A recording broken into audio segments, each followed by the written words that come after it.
Welcome to the lecture series on international business. Today we will discuss the instruments of trade control, and this is lecture number 1 in this, that is the part 1. I am Professor Shoma Sengupta, Kamla Nehru College, University of Delhi. In this lecture, we will discuss the following topics. First, the commercial policy, that is the meaning of commercial policy, and thereafter the need for commercial policy. Commercial policy or trade policy. Now, it refers to the policy of a country regarding its international trade. This is formulated by the government of each country. So, each country, for monitoring and taking decisions on exports and imports, they come out with trade policy or commercial policy through which they control the exports from and imports to that country. Commercial policy of a country keeps on changing from time to time depending on its objectives and priorities. So, if initially in India we had a kind of a inward looking trade policy or commercial policy, because the idea was to protect the indigenous industry and promote the domestic industry. So, we had strong or strict control on imports, but later on when we removed all the all kind of tariffs and non-tariff barriers so that easy trade could happen with other countries, then we could say that the motive was more outward looking trade policy. So, as the time desires or the situation is, the government changes the commercial policy or trade policy. Now, what it signifies?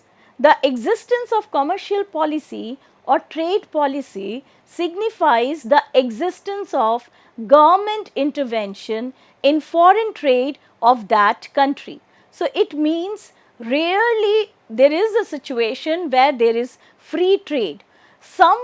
Government intervention is always there, but it differs from one country to another depending upon their foreign trade policy. Trade policy of a country is inspired by the national interests. So, whatever is the situation in that country, whatever the situation demands, accordingly changes take place in the trade policy. So, it may be inward looking or outward looking trade policy depending upon the situation and the national interest of that particular country.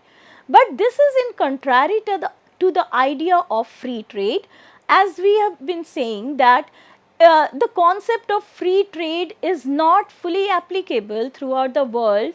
Why? Although you know that WTO, they are striving for a free trade among the countries, but nevertheless we find that every country comes out with a trade policy which monitors and governs the external trade. It also signifies that it does not allow market forces to govern the country's foreign trade. So, it is not the demand and supply curve which is deciding what should be imported or what should be exported, because there is a government intervention in terms of its commercial policy or trade policy. It is designed to channelize the country's exports and imports in the desired direction.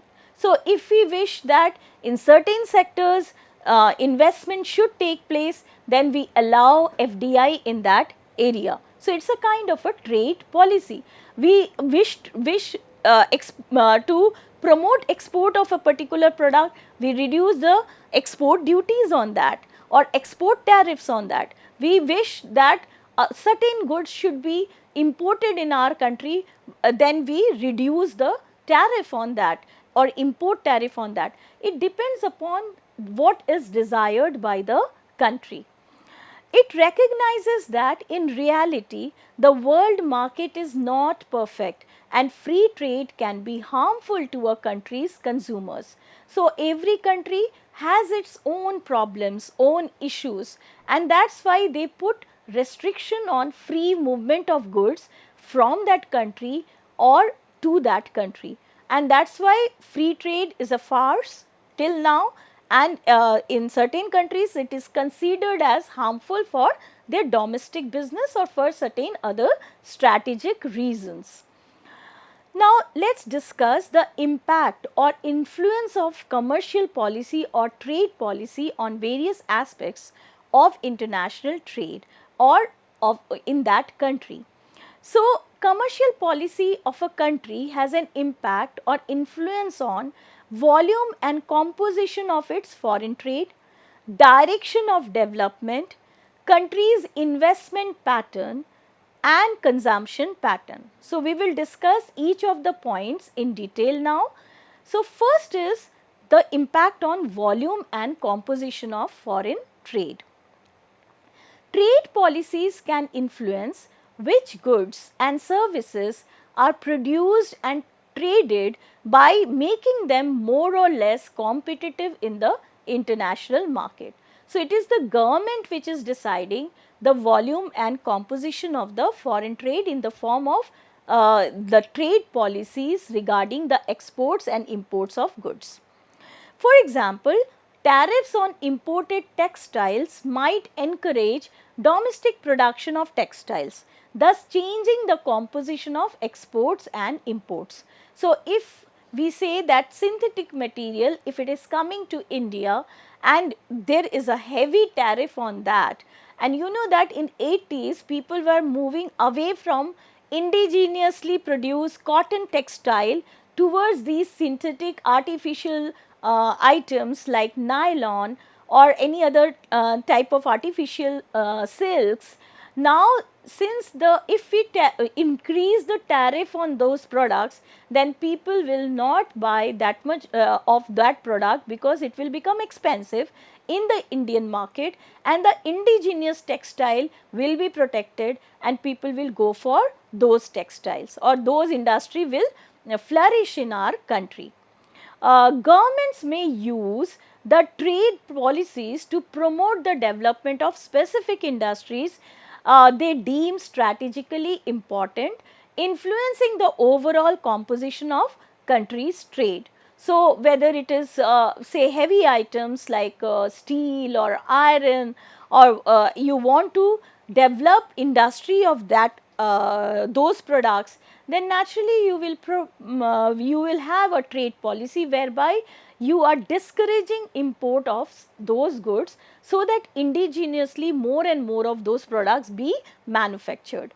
Policies like the production linked incentive scheme in India aim to boost production and exports in specific sectors, thereby altering the composition of the country's trade. So, slowly we are moving towards heavy industry from the primitive ones or labor intensive technology based industry to the capital intensive industries. So, obviously it will depend upon our trade policy how we are giving boost to a particular industry. Now, the second area where the commercial policy has an impact is the country's investment pattern. Now, open trade policies with fewer restrictions and barriers tend to attract foreign investment and encourage domestic investment, while protectionist policies can deter both. So, if we have more of protectionist measures, then what will happen? The foreign companies cannot enter the Indian markets, that we know, but the foreign investment will be hindered, and that is why even the domestic companies will not get that much of foreign investment so that they can grow. So, there is this dual problem which may happen. So, this way what we are saying, that trade policies will have an impact on where the investment will be done. One of the sector may be agriculture. Trade policies can significantly impact the agricultural sector, affecting the availability and price of food products. Like, for example, if we want more of fertilizers from foreign companies or insecticides from we want to import, then we have to see what kind of trade policies are there. And this will influence the consumption pattern related to food also. Suppose certain food items are totally exported out of India, then naturally there will be scarcity of those products in our country. So, what happened when the Ukraine-Russia war just began, then the food prices, especially the wheat prices, increased in the European market. The demand for wheat market was there, but the wheat bed of Europe, that is the Ukraine or Russia, they were not providing, they were not getting wheat from these countries. So, India made some changes in their trade policies so that the export of wheat be monitored. We do not want a situation where a scarcity in our own country be created because we are exporting more.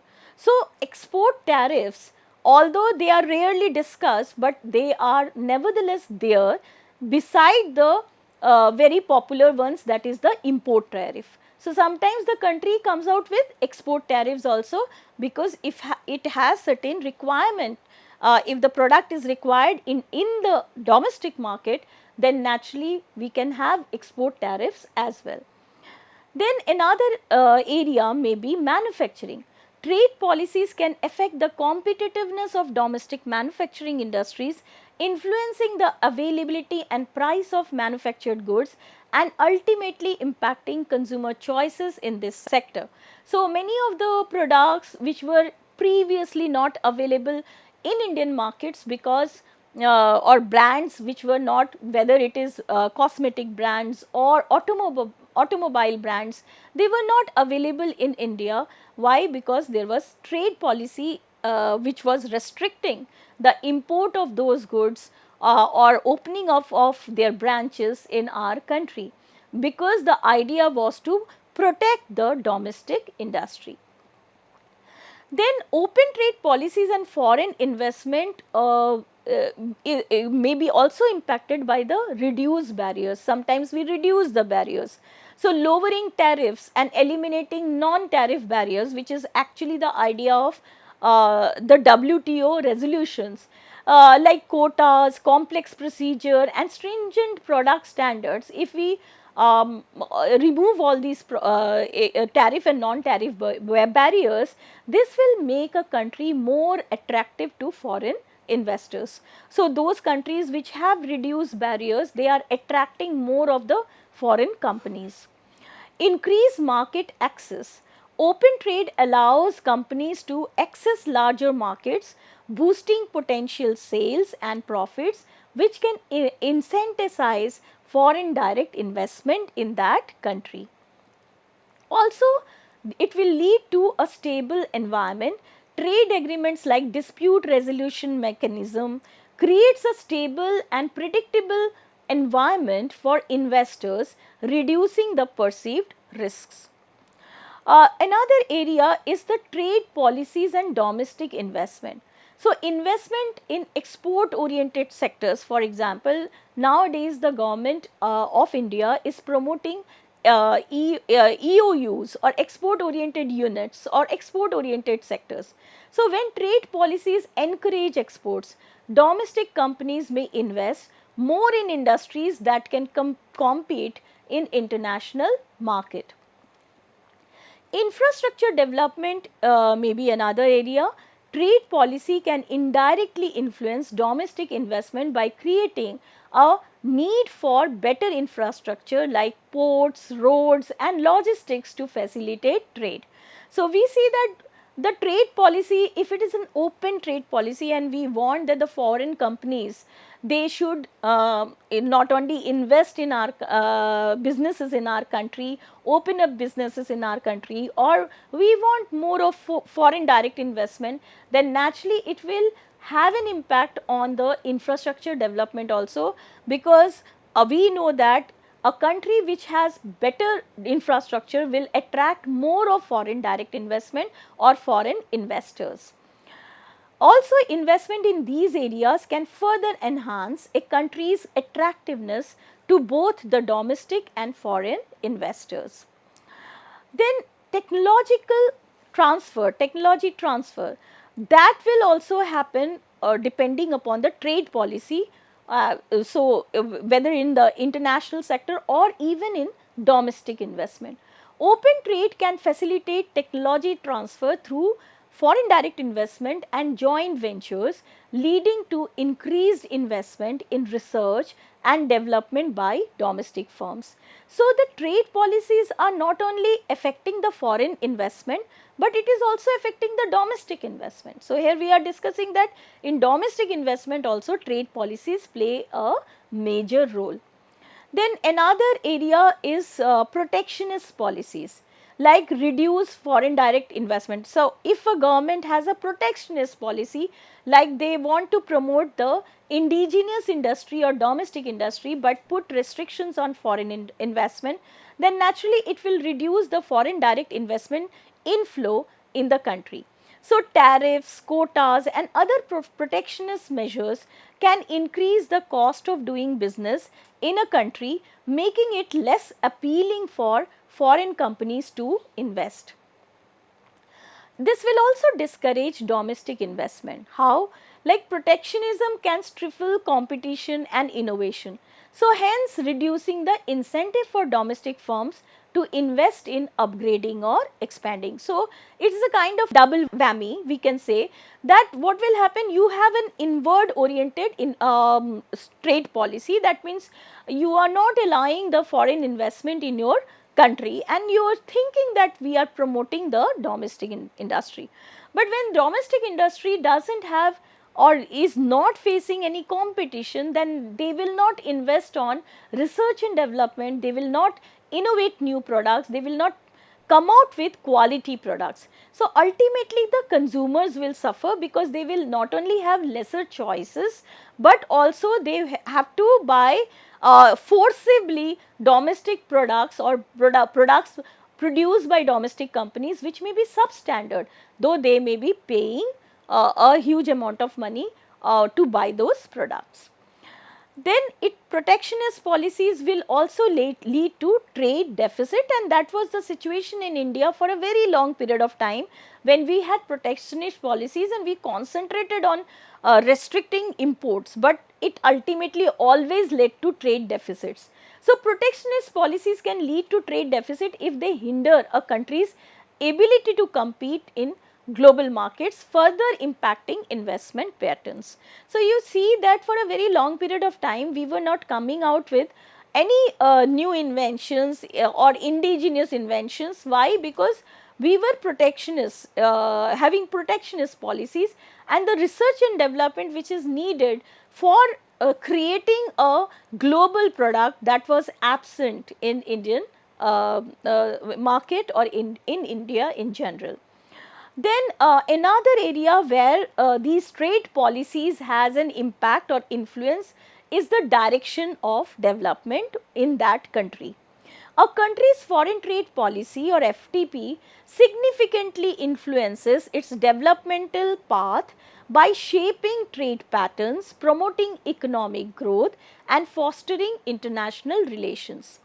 So, overall economic impact may be there in the form of economic growth. Trade policies can influence a country's economic growth, which in turn can affect consumer spending and overall consumption pattern. Income distribution will be affected, like trade policies can affect income distribution within a country, again potentially impacting the consumption pattern of different income groups. Because more of FDI leads to more jobs, and more jobs leads to more income, and more income leads to consumption, and that to consumption of high priced products. Then economic growth and diversification is also influenced by the trade policy, like export promotion. FTPs often incentivize exports, leading to increased foreign exchange earnings and boosting domestic production. This can drive economic growth by creating jobs, stimulating industry activity and enhancing national income.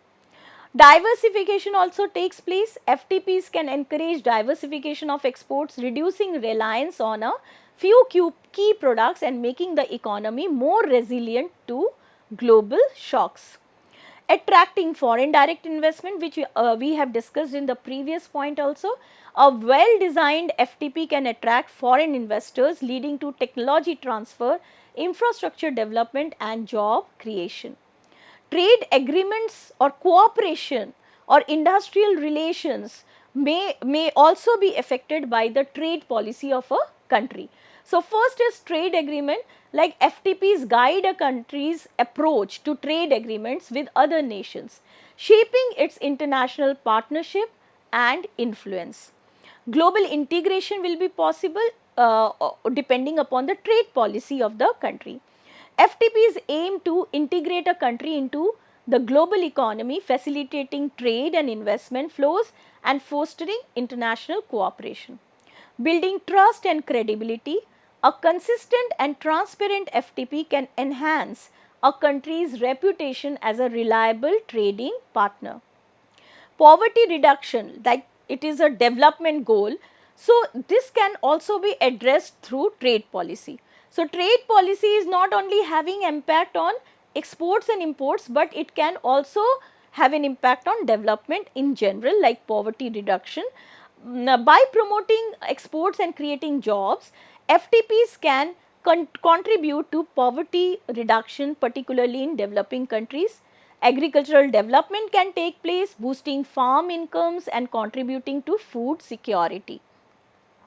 Industrial development can also take place, like it will incentivize the growth of specific industries such as textiles, pharmaceuticals or IT through targeted policies.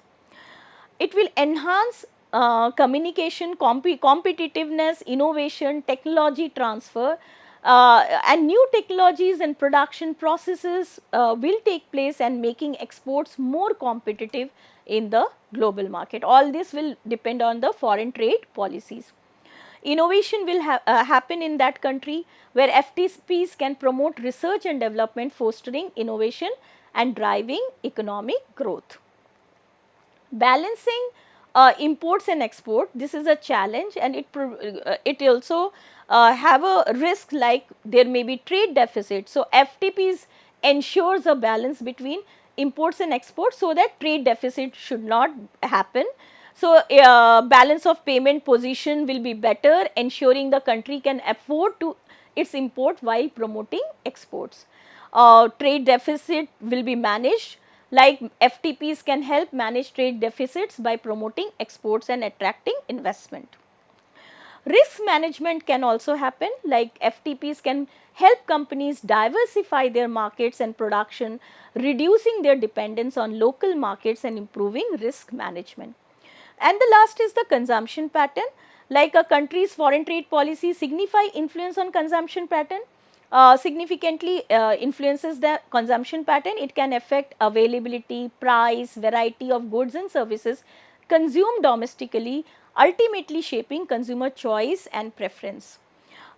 Import policy, trade policies that restrict imports such as high tariffs or quotas can limit the availability of foreign goods in domestic market.